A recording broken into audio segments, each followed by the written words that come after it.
It's the SeaWorld Splash Podcast, bringing you the latest news, rumors, and history from the SeaWorld parks in Orlando, San Antonio, and San Diego. And now, here are your hosts, Joseph, Comerson, Josh, and Sheldon. Guest starring Carolyn Hennessy from Animal Magnetism and Zoo Nation, as well as Eric Davis, Awesome Ocean, and Zoo Nation, and a special guest caller, Kirk. Hello, and welcome to the SeaWorld Splash Podcast. I'm your host, Joseph, along with Comerson. Hello, everyone. Sheldon. Yo, how's it going? Josh. Hey, guys. Eric. From Awesome Ocean and Zoo Nation. Hello, everyone. And Carolyn from Animal Magnetism. Hello, everyone. Also Zoo Nation, so hello. And today we will be talking about the biggest news that has had SeaWorld fans like ourselves pretty shaken up about the decision to end orca breeding. So, we all know it's been a rough patch of news to take in, so without further ado, let's put on those ponchos and get ready to be drenched. So, up first, news reaction. Eric, what was the reaction that you saw with the news? Well, there was a very interesting reaction. SeaWorld went kind of all in on this news that there were really three components to this piece, that they were going to end theatrical shows. So One Ocean, Light of the Night, Shaman Christmas Miracles are all going away, and that they would introduce an educational orca presentation. So they're not calling them killer whales anymore, they're calling them orcas. It's the SeaWorld Splash Podcast, bringing you the latest news, rumors, and history from the SeaWorld parks in Orlando, San Antonio, and San Diego. And now, here are your hosts, Joseph, Comerson, Josh, and Sheldon. Guest starring Carolyn Hennessy from Animal Magnetism and Zoo Nation, as well as Eric Davis, Awesome Ocean, and Zoo Nation, and a special guest caller, Kirk. Hello, and welcome to the SeaWorld Splash Podcast. I'm your host, Joseph, along with Comerson. Hello, everyone. Sheldon. Yo, how's it going? Josh. Hey, guys. Eric. From Awesome Ocean and Zoo Nation. Hello, everyone. And Carolyn from Animal Magnetism. Hello, everyone. Also Zoo Nation, so hello. And today we will be talking about the biggest news that has had SeaWorld fans like ourselves pretty shaken up about the decision to end orca breeding. So, we all know it's been a rough patch of news to take in, so without further ado, let's put on those ponchos and get ready to be drenched. So, up first, news reaction. Eric, what was the reaction that you saw with the news?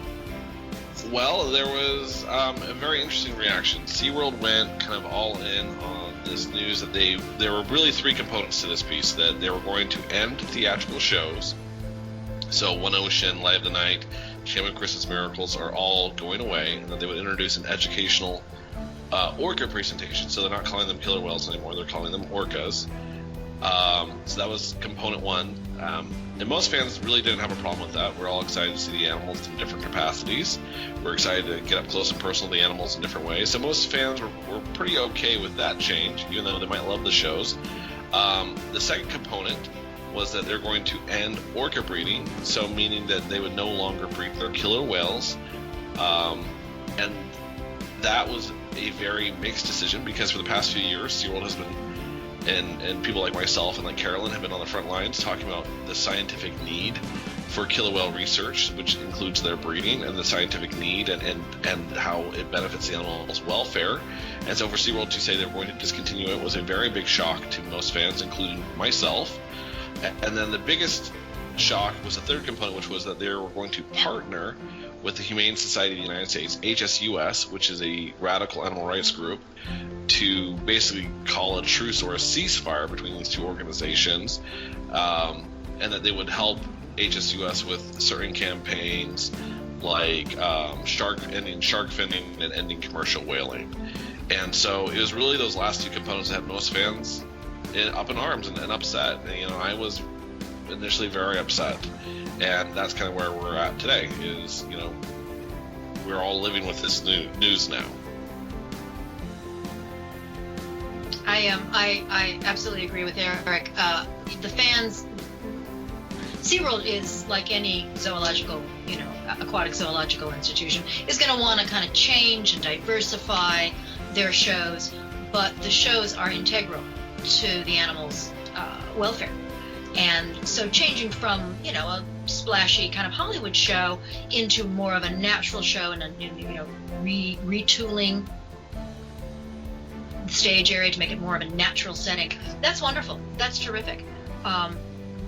The orca breeding ban is not only dangerous to the orcas in human care currently, but it really is dangerous for humans. And I'm speaking very, very large scale now, because 50 years ago, orcas were still shot at. The military used them for target practice. Boat strikes were common, and nobody cared.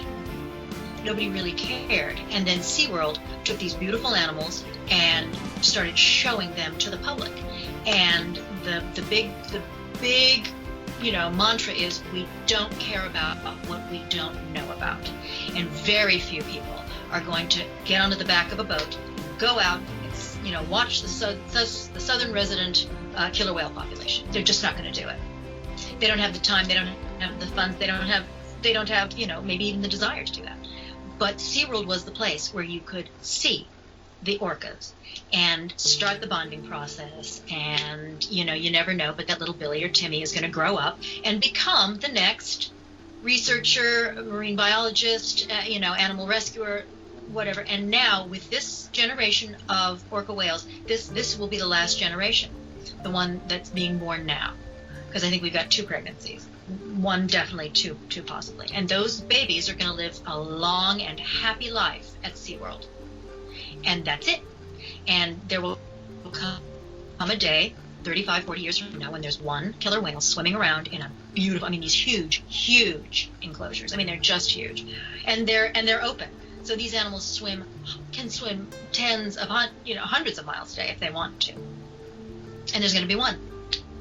And that's inhumane to do to these animals. But it signals something bigger for us as human beings, because when we stop caring about what's out there, we stop wanting to fix what's out there. And SeaWorld was on the front lines of preservation and conservation, and they have literally done a giant screw you to everyone who has ever supported them. Their staff, their researchers, their vet techs, you name it, and SeaWorld literally went over into the enemy camp. And so yes, the fans are horrified, they're disgruntled, season passes are being canceled right and left, and I honestly don't think that the CEO it really knows what hit him. So it's really a shame. I don't know. So what are your guys' opinions, Joseph and everyone? Where are you guys at emotionally with this? Well, with me, seeing all this stuff, it kind of seems like SeaWorld, okay, let's just move away from the marine theme park and let's just be an ordinary zoo. Because the whales is what made SeaWorld different. You can go to the Phoenix Zoo, or you can go to any other zoo, and you'll just see that your average. Oh look, there's a lion, there's a tiger, bears. But you go to SeaWorld and you see these animals that you don't get to see often. I'm in a desert. My first time I went to SeaWorld was my first time seeing a killer whale, and that's pretty much what made me care about them. And now if you just remove all the theatric shows, remove the whales, it's pretty much like you're turning SeaWorld back into just a regular zoo. It's not going to be a marine theme park. You're just going to be a normal zoo who's pretty much just done what everybody else has done. Can I interrupt for 1 second? No problem. Actually, let's take it a step further, because if PETA and In Defense of Animals and HSUS has its way, next are the dolphins. And after that, other species of whales, the belugas, and then the sea lions. Everything is going. PETA wants them all gone out of SeaWorld. So it's not that SeaWorld's going to become another zoo. SeaWorld's going to become another amusement park. And someone, I think it was Ted Lund, who's a former marine mammal trainer, on Facebook, he said, if I want to go and get a cheese-filled pretzel and ride a roller coaster, I'll go to an actual legitimate amusement park. I'm not, that's not what I'm going to go to SeaWorld for. So if the forces, if those evil Axis forces have their way, it's not going to be a zoo. It's just going to be a straight up amusement park, and who needs that? That's not going to bring people into San Diego. That's not going to create jobs. That's nothing special. So this is truly a disastrous decision. Yeah. Sheldon and Copperson, what's your thoughts? Well, first of all, I mean, I have a very close connection with all the theatrical shows, but I mean, like, we've lived without those before, and I mean, we can live without theatrical shows, even though they're definitely my favorite. But when you want to ban breeding an animal in captivity, that is where I have to draw the line, because that is technically ridiculous, and the fact that they want to prevent the whales from breeding with each other is stupid, because they can't do that. For one, it's never been done. I don't think it would go well if they tried, and it's inhumane itself to do that to the whales. And if they feel that the whales themselves feel that this is going against them, and if they don't like it, they could lash out. They could not like this at all, and they didn't like it when Waterworks was taken away, but they had to learn to live with it, unfortunately. And this decision, it's totally affected everyone around me. Just the other day, I was at work, and everyone at the zoo I work at was very mad about this decision, and it really breaks my heart to see this happen. There's a ripple effect that I don't think any of the upper echelon at SeaWorld expected. It's huge, because SeaWorld is not going to, this decision is not going to make the PETA radicals, the IDA radicals, jump up for joy and come into SeaWorld and clap their hands and say, yay, good job, well done you. That's not what's going to happen. As I say, next it's, as they said, a week and a half ago, when the decision came down, they said it's a good first step, but now we want the whales and the blah blah, the dolphins and so on and so forth. So they didn't realize that they're not getting, the people who are anti-SeaWorld are not coming into SeaWorld, and the people who loved SeaWorld are so almost embarrassed by this decision. They are disgraced by it, because it's just a slap in the face. And also, I think Eric might corroborate this. I think we've been told by reliable sources that they will probably still be in the pool together, but the females will be on birth control. And it's a type of birth control that could truly mess with these animals, truly mess them up. I mean, the long-term effects could be absolutely devastating, and that is inhumane. That's just inhumane. So I want listeners to think about that. The reason why we're using the word inhumane, right? Carolyn, myself, and everyone else, this isn't the word that we are using. This is the word that SeaWorld used in their own commercials, in the CCC meetings, when they talked about ending breeding. SeaWorld was the one who called ending breeding inhumane. So we are not calling SeaWorld inhumane as a value judgment or a personal statement.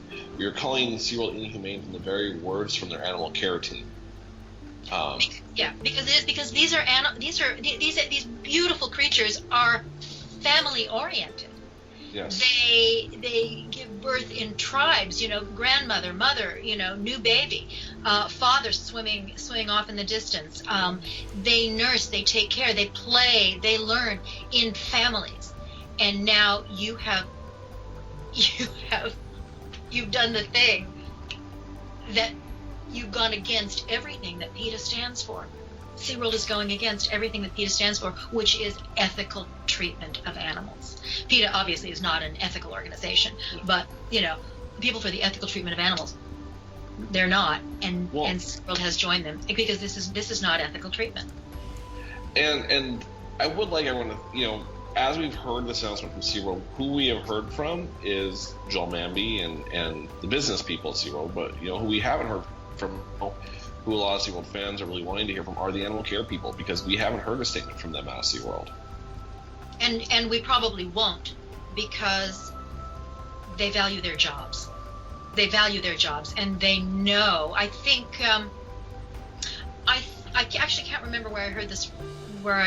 And Eric, you may or may not be able to corroborate this, but I believe Joel Manby was speaking in San Antonio to a group, and Yeah, he was.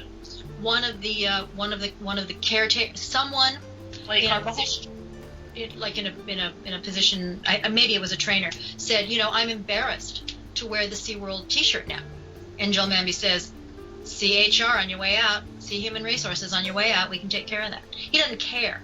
So I would venture to say that no one will speak up.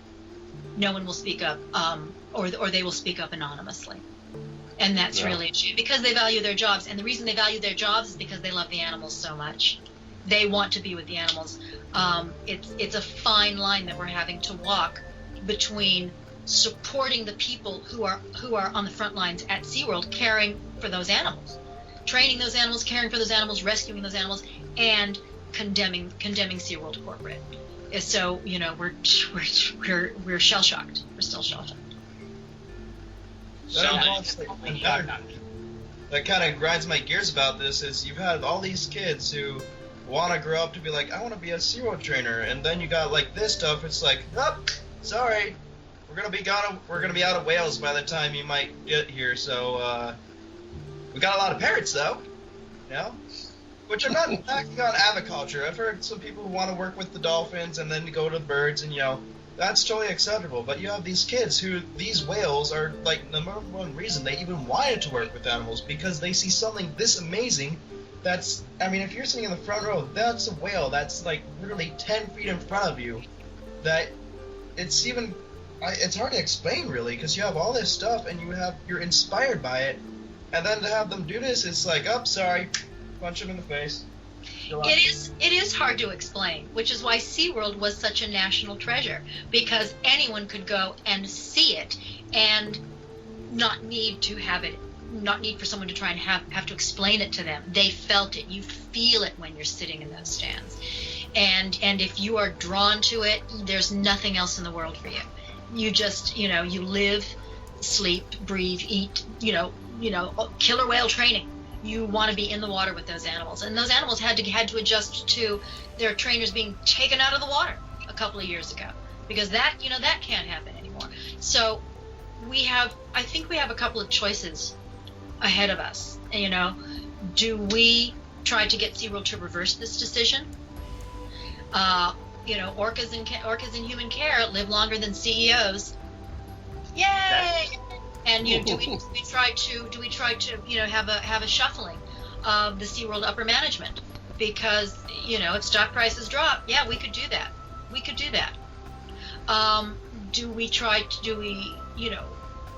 Do we go other places and try to make sure that other zoological aquariums are bolstered, and that they do not feel the pressure to cave the way SeaWorld did? So what are we going to do? Or do we need to do all of those things, or pick one and focus on it? So we have to come together as a preservation and conservation community, and decide what we're going to do, because now the road lies ahead of us, and we have to decide which way we're going to go. 100%. Sheldon, what was your reaction to all of this? Well, my reaction was, I was a little shocked and devastated when I heard people saying, the anti-caps and PETA fans saying, oh, this is a victory. I kind of said, no, this is more of a step backwards from what we all really worked for. And I think it's really, I just felt like it was kind of a fool's decision. And my biggest question I wanted to know is not why it happened. It's more like, who really influenced this decision? Who really, I guess you could say, spoke this poison into someone's mind and brainwashed them to think this. And it's just kind of a little hard to believe it sometimes, because it's it's killer whales at SeaWorld, and they've always been there, and it's just okay, it's just it was a little hard to overcome in the beginning, but right now I'm more focused on Well, oh, go ahead. No, I think, Sheldon, what you're speaking to is something that I'm seeing with fans. As I found it staying with SeaWorld. I've been involved with this for a really long time, and I think what fans are experiencing is SeaWorld asked its loyal followers and fans to get personally involved, and everyone got personally involved and was personally invested in this debate and this ongoing discussion about SeaWorld and its leader as a zoological institution. And so when SeaWorld capitulates and makes a business decision, which the business Eric, the business person, completely understands why SeaWorld made this choice as a business decision. But Eric Davis, who is personally invested as a loyal fan and someone who loves and appreciates zoo facilities and thinks that they have a critical role in conservation around the world, that's where I have a hard time, and that's where you're seeing fans of SeaWorld have a hard time, because they were all personally invested, just like I was. And so I think that's what a lot of you guys are expressing, is that SeaWorld asked you to get personally invested, and you're feeling like your investment was not respected. Do you guys feel like that's an accurate representation of what you're feeling? That's pretty close. It's kind of like a little unfair to like other people, like other generations, down the road. They see a show, they're like, yeah, I want to work with killer whales, and sorry. So it is like, join SeaWorld's truth team, help us stop this stuff. And they're like, oh, sorry, our bad.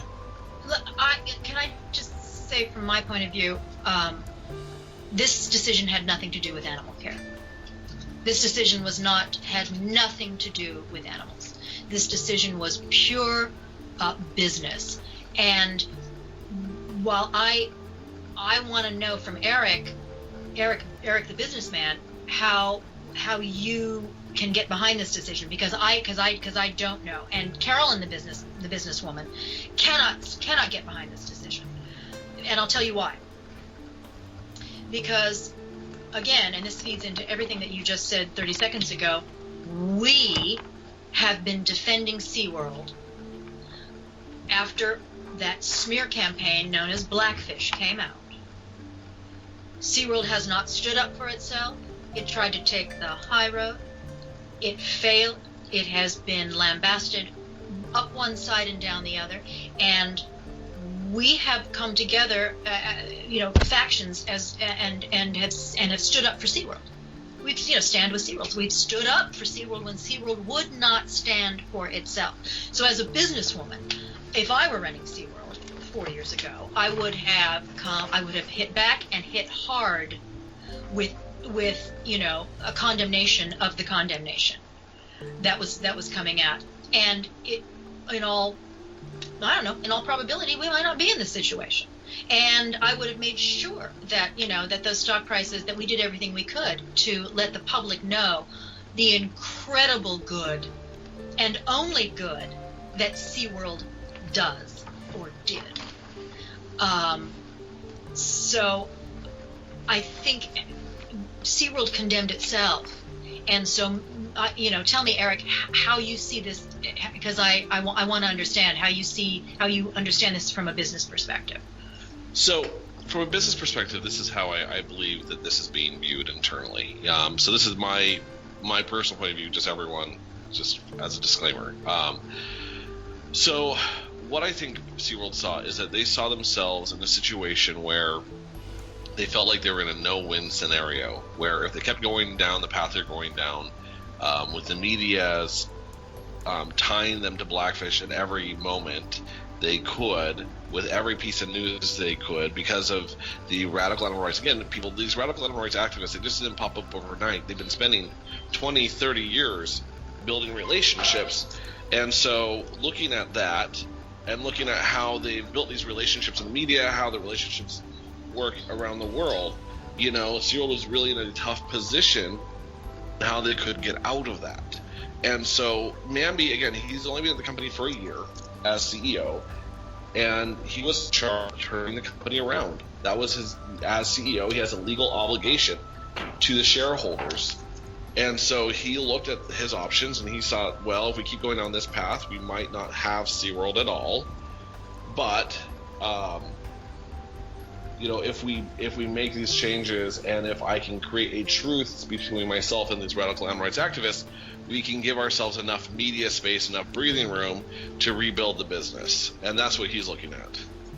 But you have to understand, Joel Manby does not come from an animal preservation background. He's business, and I think that he is, from what I am given to understand, I think that he is truly floored by the response that he has gotten, because it has been so negative against him, against SeaWorld corporate, and people are moving away in droves.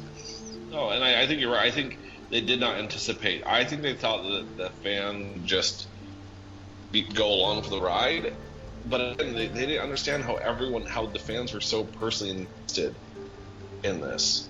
And I think that's what maybe they misunderstood or they didn't appreciate. But again, for the past few years, they've asked all of us to become personally invested. You got personally invested, Carolyn. I did.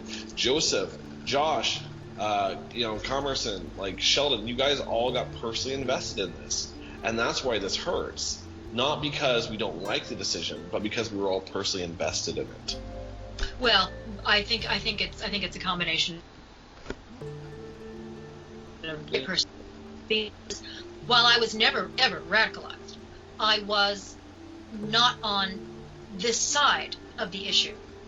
I never wanted to free things, and because I understood, just that's common sense. But I took the time to visit SeaWorld numerous times and speak with them and learn and see and watch and put my hands on it and read, research, study, learn. And, and with the other side's points still in my head, and once you do that, if you have a brain, and the shift, you have to make the shift. You have to understand that SeaWorld was only doing good. I mean, these animals.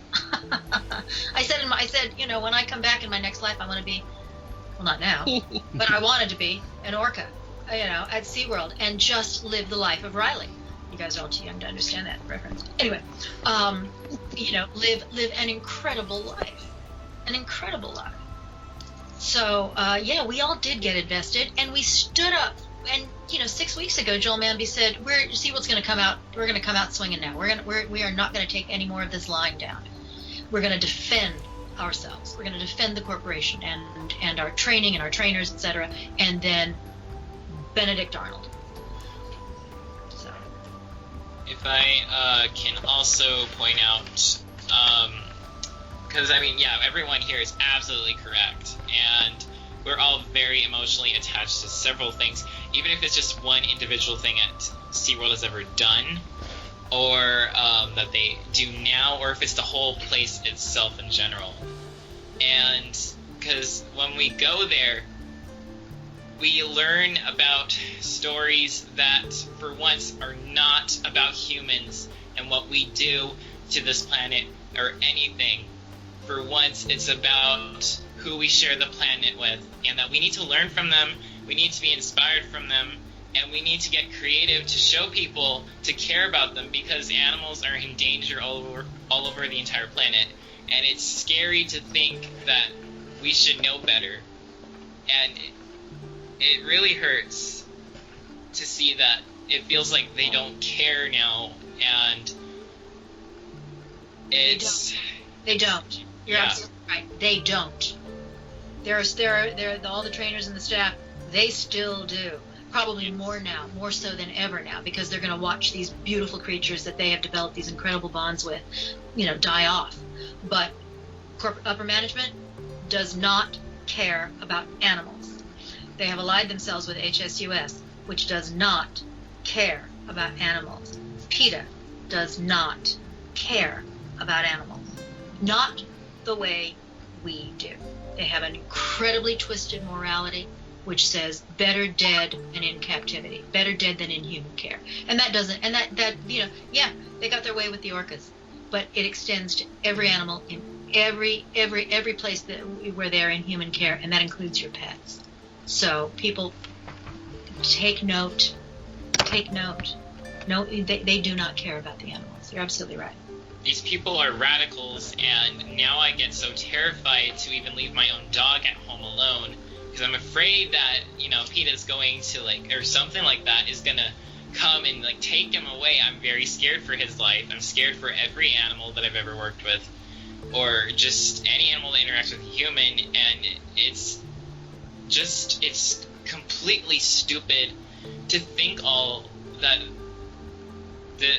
this is in our own country, that we have basically almost like a terrorist organization right here in our very backyard. They are the ISIS of the animal world. They are. They are the ISIS and the Nazis of the animal world, because they decide, summarily, this is a species that is better off dead. And, you know, that is better off dead than in loving forever homes. Where's my dog? Where are my dogs? I should bring one of my dogs. This dog. Well, I'll share with you guys, and this is a story I've told Carolyn, but, you know, a number of years ago I had a phone call with Rick O'Barry, the infamous Rick O'Barry, and he called me up and he was trying to convince me to not support SeaWorld. This is after my article with Bridget came out, you guys, just so you guys are aware, on Mice Chat. Do you want to know what Rick O'Barry is for those who don't know? Yeah, so Rick O'Barry is a radical animal activist who, quote-unquote, trained Flipper, and now he knows how evil training was for training Flipper, and he now he now is an activist for freeing dolphins from human care. So Rick O'Barry is also been convicted of violating the Marine Mammal Protection Act. He's done unlawful releases that have resulted in the harm and death of dolphins. Animal Protection Act violated the Animal Protection Act? The Marine Mammal Protection Act, yeah, he was convicted of it. So. Oh, good, a felon. Yeah. So to give you an idea of who Rick O'Barry is, but he's garnered fame because of the movie The Cove and putting himself as like this righteous animal activist. But anyway,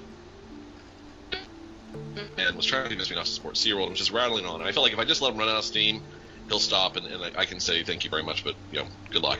And so I listened to him. I listened to all of his points and everything, and I finally had to stop him when he said, and we have to dismantle the Stranding Network. And so the Stranding Network is a network of facilities, nonprofits, and zoological organizations throughout the country where if a dolphin is stranded, they assist the dolphin, they can get right back into the ocean, they provide medical care.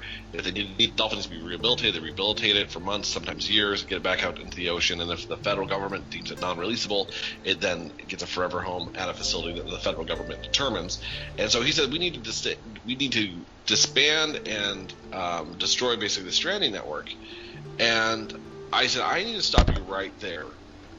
He's like, I'm like, so you're telling me that if a dolphin or a whale strands on a beach, we just need to let it die? And he said, yes. And I said, well, I'm going to we can't even have a conversation further, because if you believe that the one kindness we as humans can provide is providing medical care to the animals that are suffering from the mess that we've caused in our oceans, if you think that should be disbanded and destroyed, then there is no further conversation. And that's how radical these people are. Yeah.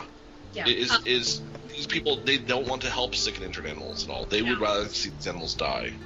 And here's I think for me, this is the key takeaway from what Eric just said. It's quote unquote we would be saving animals from the mess that we caused. Because again, the radical activist platform is, release everything, and if it dies, well, that's just nature's way.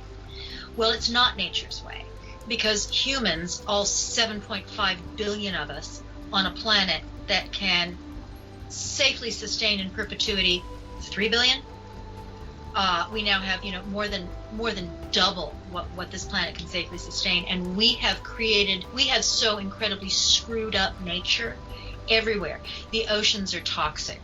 The oceans are full of syringes and condoms and prescription medicine and cocaine flushed down the toilet and feces and you name it, plastics, garbage. And that's what, 95% of all ocean life is in a 2 to 5 mile strip off the coast of every, habitable continent.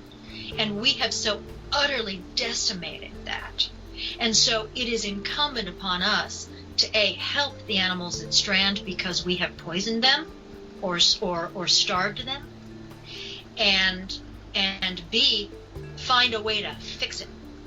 And that's the research that SeaWorld was doing. And that's what those orca shows, that's what the money that was taken in by those orca shows, that's what it went to fund. So, we are losing so much. Rick O'Barry may just get his wish. Who knows? I hope he doesn't. I hope, as I say, karma's a bitch. Karma's a bitch. But anyway, it's what we have done to the planet, and it is incumbent upon us to fix it and to help where we can. Joseph, what do you think of all of this? I'm really upset with all of it, if you ask me. And it's really just like this whole issue has turned a lot of SeaWorld fans away from SeaWorld, and basically there's some fans that are like that are turning against each other, one side wanting theatrical, one side wanting the breeding. So it's like there's that tough balance, like where do we go? I say that we need to preserve these creatures for future generations. And then phase out theatrical shows. Theatrical shows are fun, I know, but we need to focus on future generations and focus on the kids in the future who want to see these animals. Agreed. Sheldon, what's your take on it? Especially on Blue World. What's everyone's take on Blue World? Because I know we got that approved. Well, I mean, I personally would like to have Blue World, even if we do have, unfortunately last generation of killer whales, I would like, that last generation to, have like the best possible care we can provide for them, because, it's our responsibility to make sure they have like the best life, to live out their days. So I would really actually approve Blue World, so that the, last generation, if this is, the last generation can at least have the best possible care possible, provided. I mean, even though, they won't be able to raise any calves, they can, still have, the enrichment of the new environment. Guests can still learn about them, and we can still share them with the public, educate them, because that is SeaWorld's main goal. And I'm sure they'll really enjoy it, and I think in my opinion, it might inspire maybe a change or a different opinion about the band, in my opinion. If we really show them, like, this is what we're really working for, this is what we're trying to show you, and something like that, then, you're missing out on a really great opportunity, and, that's my personal opinion on it. And plus the fact that they say that they want more natural experiences, and then they go and then they end up canceling Blue World with this announcement of breeding bans. And it just doesn't make sense even more, because what's not natural about Blue World? That thing is 100% natural in its human-made facility for the whales. They're thinking from a logical animal point of view and not a business point of view. So the business point of view is, well, if we're managing the animals into extinction, so where there will be no more, then it makes sense for us to make a large capital investment, so spend a lot of money on something like this. So that's SeaWorld's point of view. That's the business point of view. Once again, not thinking about the animal. Correct. That's business. Like, and I know that you and Carolyn went to the Coastal Commission. Yeah. About Blue World. We did. Fought for that. Yeah, we fought hard. We did. Oh yes. Yeah, very, very hard. I had a bottle thrown at me from a PETA activist as I left the building. Oh geez. These are swell folks. And I know that there are people. I know that there are people out there who want Blue World still. I think Blue World is off the table precisely for the reason that Eric said at this point. But guys, you know what? This is what I want to say. Right now, this issue is dead in the water. But this is not going to go away. This is not going to go away. We've got 40 years. We've got 10 years. to change this decision, and this decision can be changed. There are only 5,000, 6,000, radical PETA activists. That's a handful. Yeah. That would fill Shamu Stadium. For one show. For one show. And there are so many more of us, the people who understand that preserving and conserving these whales, that allowing them to breed is the right thing to do for them, but ultimately for us, to study and to have fun with, to bond with. And if they were in teeny tiny little cages, I think none of us would be here. Their enclosure is, it's deep and huge and big and long and wide and spacious, and they can swim as much as they want, and they have this wonderful, wonderful connection. But it's not dead. If enough people with their pocketbooks say no to SeaWorld or say we want the whale breeding program back, then these radical activists who govern with fear. They govern with fear. They get celebrity voices with big money, and they say, we will out you as an abuser. We will out you as someone who doesn't care about animals, who abuses animals, who is evil, etc., etc., etc. And that's how they get a whole lot of money.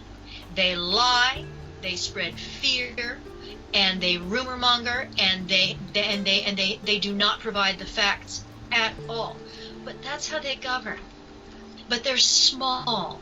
And if everybody listening to this could simply do a little research, understand, go on to Zoo Nation, go on to Animal Magnetism, listen to the podcast, listen to how you can help. Because if we come together as one voice, we can be greater than the activists. And we can show corporate SeaWorld with our pocketbooks that we will not take it, and we will not take it. We will not take it lying down, and we have the best interests of the animals at heart. That, I think, I think we can rise up and have some success. I don't think this is over by a long shot. I really don't. So there. Basically, what I was saying is that it's sort of a 180 opinion from where we were after the World hearing. I mean, as well. I mean,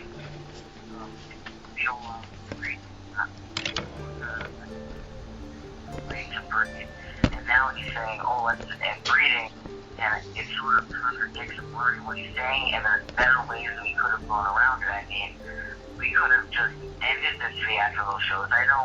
We all like them, but I mean, it would add something that would probably make more people want to come, more people learn. I mean, just opening up access to them, except just in shows that everyone are doing. If we did more presentations, if there's more ways where they can only take in maybe 20 people at a time, you go just meet a couple of them in the show pool, do something small, try to make people more inspired by them. I think that would overall just make things a lot easier and just really help open up relations with them and make more people actually see the good that SeaWorld's doing and see how this can actually inspire people and help people. Can I respond to that? Yeah, you can totally respond to that, Carolyn. Hi, caller. I didn't catch your name. Is he there? My name is Kirk. Hi, Kirk. Okay.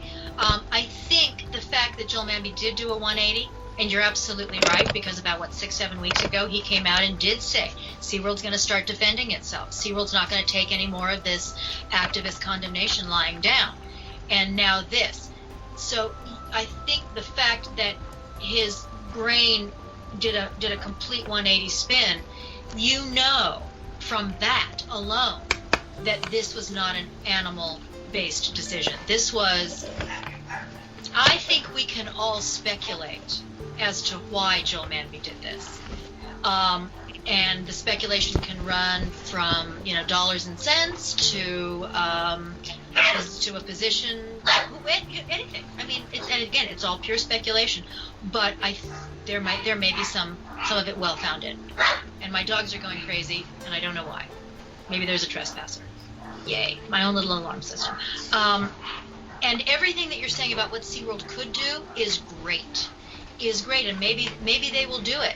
I think for there to be a true sea change, no pun intended, for us to get back the breeding program, and possibly get back Blue World, that there has to be a real show by the fans of SeaWorld, by the patrons of SeaWorld, that they disagree with this decision, and so they, They seem like once the Blue World decision came out, they say, oh, we're going to fight it, and then they put in this court order, and they're going to go and fight it in court. Why don't you not only just fight in court, why don't you go take it to your biggest market, Orlando, and say, well, we're not getting anywhere in San Diego, let's start in Orlando. No one's going to be easier. It's a very tourist-centric area. To be able to get room for that should be fairly easy. Let's start it there and really show people what we can do and how we can inspire people with the Blue World Project. They didn't. Well, they didn't, and they just, again, succumbed. I mean, I think we all know that the California Coastal Commission's decision was actually illegal. It was an illegal decision, and that's why they were going to take it to court. They were suing the California Coastal Commission. But now with this decision, the California Coastal Commission said, oh, well, you're going to comply with our edict anyway. You're going to comply with our caveat, so there's no need to sue us, and they're not going to build Blue World. It's tragic all the way around. But I personally believe that the California Coastal Commission knew when it handed down the decision, yes, you can go ahead and build Blue World, SeaWorld, but the caveat is you have to no more orca breeding. I think they knew it was an illegal decision. I think they were expecting a lawsuit, and I think that they did that simply to appease the radicals. Because I think they knew that it was going to be overturned. It was going to be overturned immediately.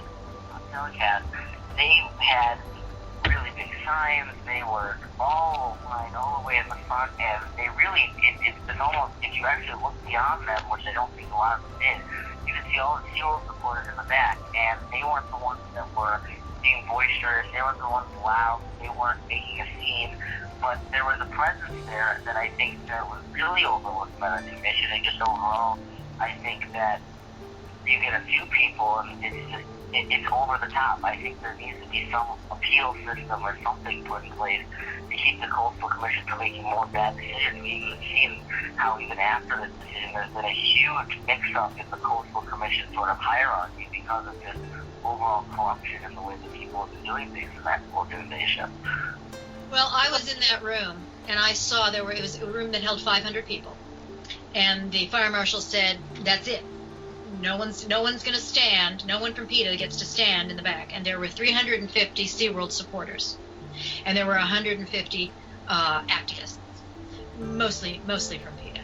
And yes, to a man, the SeaWorld supporters were genteel, and they were considerate, and they were, they shook their little placards, but they were not rude, they were not inconsiderate, and pretty much to a man, all of the activists, the 150 of them, were booing and hissing and jeering and hooting and getting up, and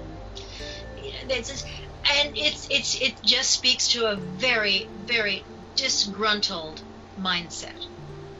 Just not disgruntled with the way animals are treated, disgruntled with the world and the way they are treated and the way they've been treated. And this is a chance to exercise a little bit of power for individuals that have probably felt powerless all their lives. That's me being incredibly armchair psychology, but I actually do believe that it's true.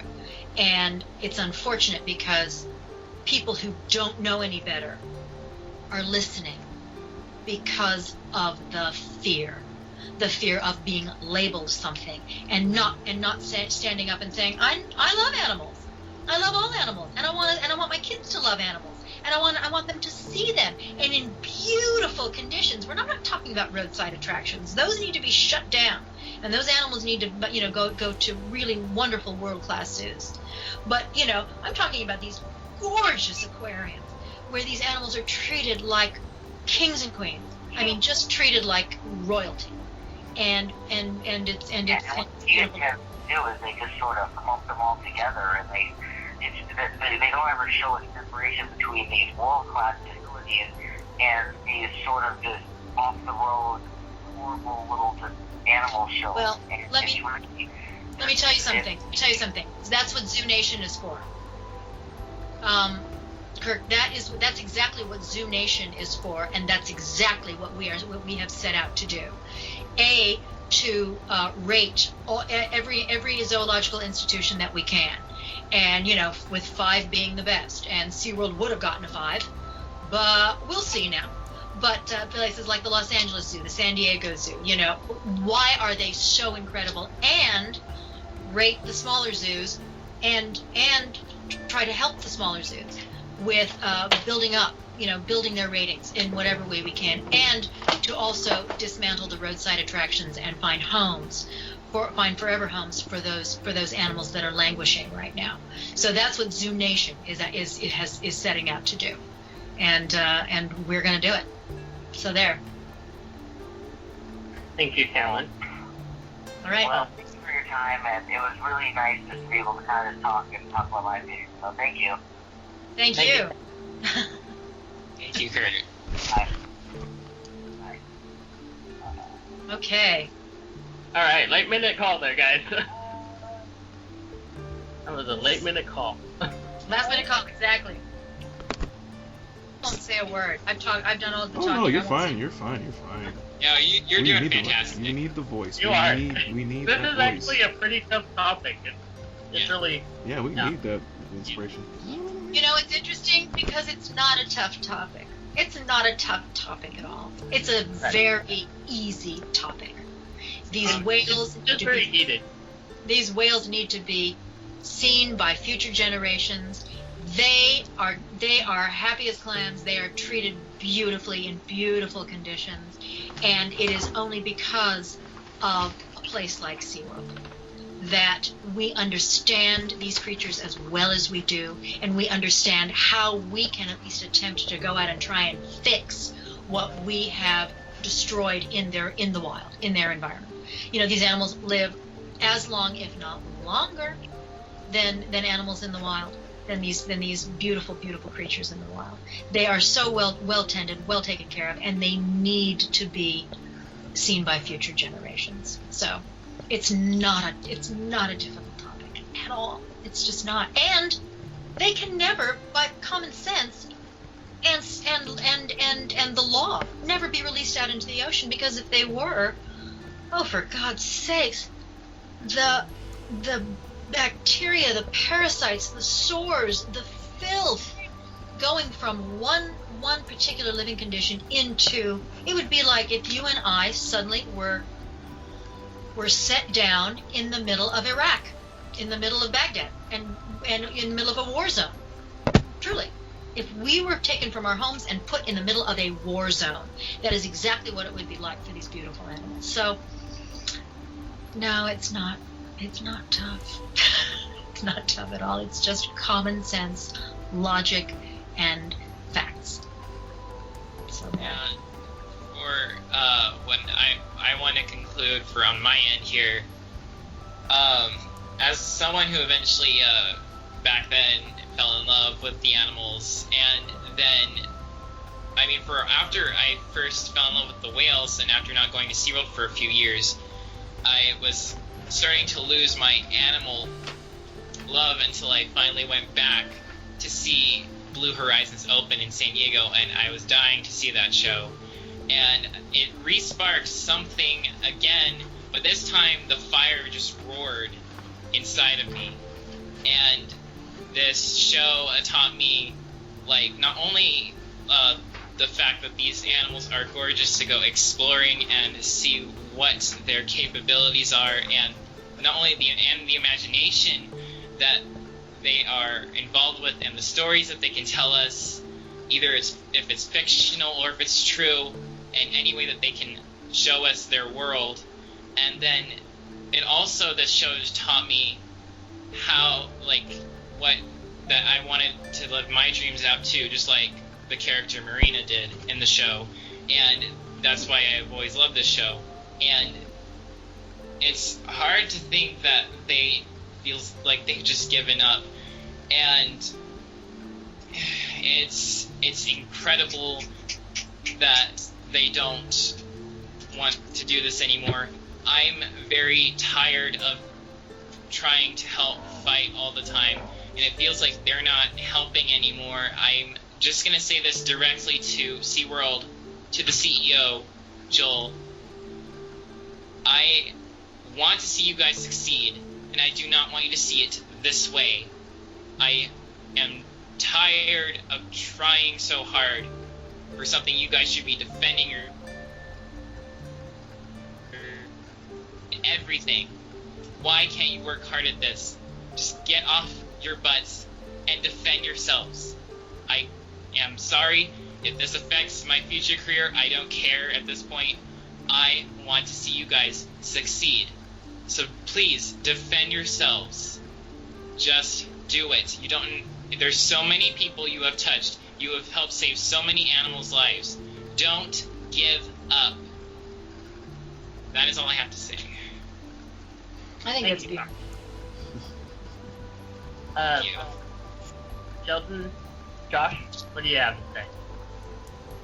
Well, for closing thought, I'd like to say I just want to see if we can, because we have that little conversation with Joel Mammy coming up on March 30th, so we're going to have him live. One thing I want to point out to him, if he's able to hear this, is that he's got to remember that he's not just, yes, I'm going to take a word from Dress World, but it applies to this because these aren't just, numbers on a screen. These aren't just pictures. These are actual animals that you're making a decision. You're basically playing God and controlling their lives right there because you're trying to run a business. Remember, this is a theme park for families. This isn't Wall Street. This isn't, this isn't the World League or what is it? Oh yeah, this isn't United Nations. This is a family theme park where people go to have fun and learn about these amazing creatures. Thank you, Josh. On to Sheldon. Sheldon? Okay, my closing remarks are this. This isn't over. We are people. We need to stand together. We need to voice opinion. If we don't say something or stand up for it, it's like Caroline said, what's next? Dolphins, walruses, belugas gone. Then they're going to target zoos for elephants, and it's going to work its way down. And before you know it, they're saying no more pets. We need to be a voice. We still need to also support SeaWorld. Yes, we don't like this decision, but we still need to support them. But however, we can still fight this decision. I truly believe, fans out there, SeaWorld fans, people all over the world, if you're listening, your voice is just as powerful as action. If you guys stand together, they're going to hear you. They're going to listen. If you get enough people to talk, enough people to start saying things and starting to doing action, they're going to listen. They're going to listen up. I'm pretty sure if they notice a change, like a loss in something, or not saying necessarily a riot, but a call to action, they're going to listen to it. But I, for one, am not going to give up on the breeding. I'm not going to give up on SeaWorld or kill those in captivity. I think this might be a small blessing in disguise, as in this is going to really bring SeaWorld fans and the whole SeaWorld companies together to fight for what's right and to fight against something that is definitely very wrong in my opinion. So that's all I'm going to say. So my remarks are: don't give up and be a voice. Thank you, Sheldon. My remarks, Joel Manby, if you're going to be listening to this, do not give up. Like Sheldon said, please rethink this decision. Please, this is for future generations. We cannot stress this enough. This is for future generations. And I know that one day when we're in our 80s or 90s, we're going to want to show our grandkids this, or great-grandkids, or great-grandkids, whatever. we want the future generation to see animals. So, Joel Manby, rethink this decision, please. We are talking Anyone about... else want to say anything? I guess I do. I've heard this line before, and if things keep going down the way they are, eventually we're going to be asked, where were you when everything just went down? Are you just going to say, I just sat down and thought I couldn't do anything? You're going to be like, I stopped it from happening. I went in, I worked hard, I got some people together, and we stopped this whole thing from happening. Because if you don't work hard to fix the future, it's just going to keep on going down. That's you're good, Joseph. Thank you, Josh. Well, I'll just say a final thought. There is a quote, and I should know it, but I don't. But it's something along the lines of, evil doesn't exist because there are evil people. Evil exists because good people stand by and do nothing. I personally think Joel Manby is a lost cause. I think he's made his bed, and he may not have foreseen the reaction, but I think he may be doing some backpedaling, but I personally think he's a lost cause. I think, and this is a very, very difficult thing to say because I was so in support of SeaWorld. I put myself, my career, my contacts here in the showbiz industry on the line to support SeaWorld. I think that what it's going to take is a destruction and a rebuild. I think SeaWorld can, like a phoenix, rise out of the ashes, but it has to be brought down first. And that's a horrible thing that's coming out of my mouth. I can't even believe I'm actually saying it, because I do support the trainers, the staff, the researchers, the rescuers. I will support them and the work that they do with my dying breath. But what SeaWorld Corporate has done is, again, a slap in the face to everybody who has supported them, and the decision is not in the best interest of the animals. So I think that I don't think they need to riot. I think they need to maybe do some letter writing, some serious letter writing, but they also need to show their absolute displeasure and disgust with their pocketbooks and simply don't go. Just don't go. And nothing will force a corporate change faster. Nothing will force the resignation of the board or the CEO faster than a loss in profit, because this is now a business decision. It has nothing to do with the animals. So that's my 2 cents, and it's all it is. It's just my 2 cents. Because it has to be brought down and then back up again. And it can be done. And you're definitely right, Carolyn. It does need to be taken down first, and then it really needs to be turned around, because this is just going to keep going until we have nothing left. Right. And it's always hard for everyone. Of course. This is a betrayal of everything that SeaWorld has ever stood for, of everything. That's why. Here's the thing: it's bringing it down. But it's not the SeaWorld that we all know and love. That's gone. She's waiting in the wings, and she can be brought back out. But we're not bringing down the SeaWorld. We're not saying no. I'm not going to go to SeaWorld, to the SeaWorld that we all know and love. Joel Manby killed that. The California Coastal Commission killed that. Did. And now it's up to us as a collective, from all over the universe, to come together and say we're gonna silence these radicals, and we're gonna stand up, and we're gonna do whatever it takes to support getting the old gal back again, getting the SeaWorld that we know and love back again. And we all had to watch our favorite SeaWorld, all of our favorite shows. We had to watch a lot of things die.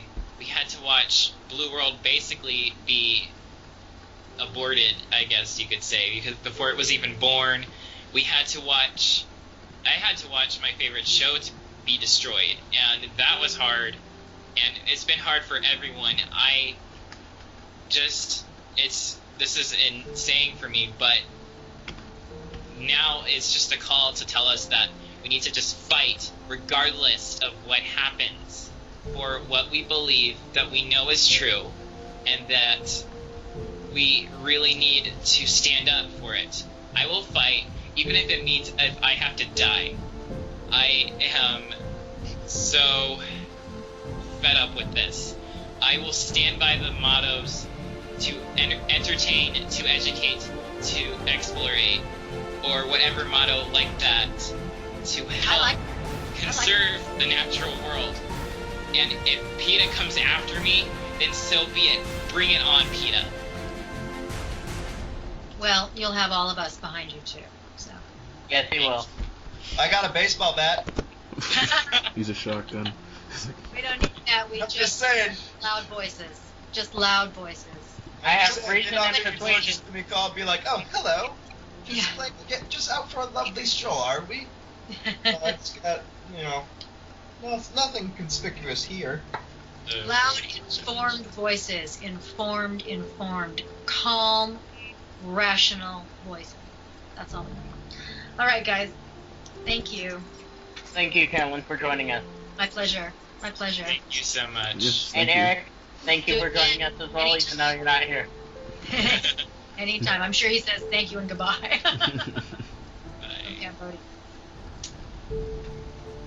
Thank you. Okay. Thanks a lot. Anytime. Anytime again. Okay? Not a problem. Okay. It was great meeting you. You too. All Nice of you. meeting you. As always, we thank you for listening. If you have any questions, comments, suggestions for topics, or want to share your SeaWorld stories with us, you can call or text our number 407-900-5309. We also would love to have you share any updates or info, or even drop by and say hello. Don't forget to give us a like on Facebook, facebook.com/SeaWorld Splash Podcast. Follow us on Twitter at SeaWorld Splash, as well as Instagram at SeaWorld Splash. Don't forget to check out our website, www.SeaWorldSplash.com. Also, we would like to give a special thanks to Carolyn Hennessy from Animal Magnetism and Zoo Nation, as well as Eric M. Davis from Awesome Ocean and Zoo Nation. And we'd like to give a special thanks to Kirk for calling in and voicing his opinion. And don't forget to check us out on iTunes at SeaWorld Splash Podcast. And from all of us here on the SeaWorld Splash team, we thank you for listening and hope you join us for the next amazing podcast to come. Splash you later!